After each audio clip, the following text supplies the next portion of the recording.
The observation deck of the Caresh Outpost hummed with the low vibration of recycled air and distant machinery. Darren Holt slumped against the reinforced viewport, one hand pressed over the deep gash across his ribs.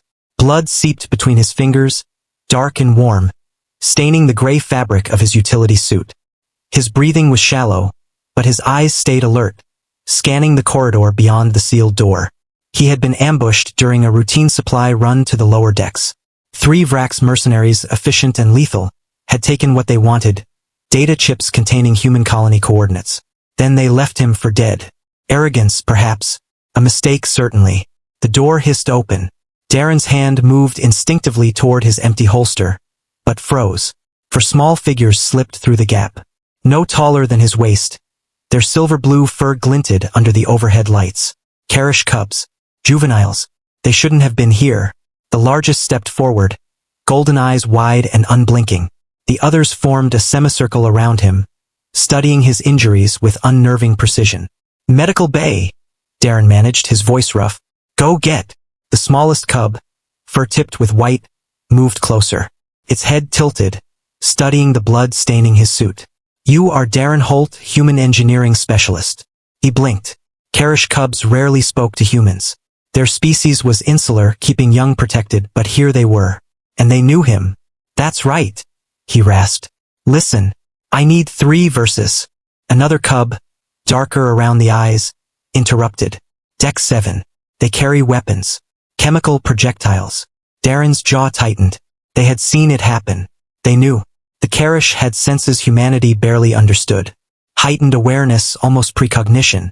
Suri, the pale cub beside him, placed her tiny hand over his, pressing down on the wound with surprising strength. Hold pressure. Breathe slowly. Count backwards from 100.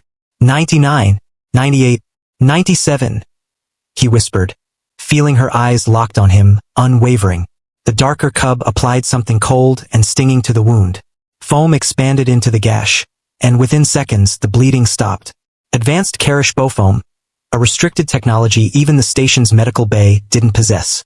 You shouldn't have this, Darren said weakly. We have many things we shouldn't, the largest cub replied. Our parents teach us to be prepared, to protect.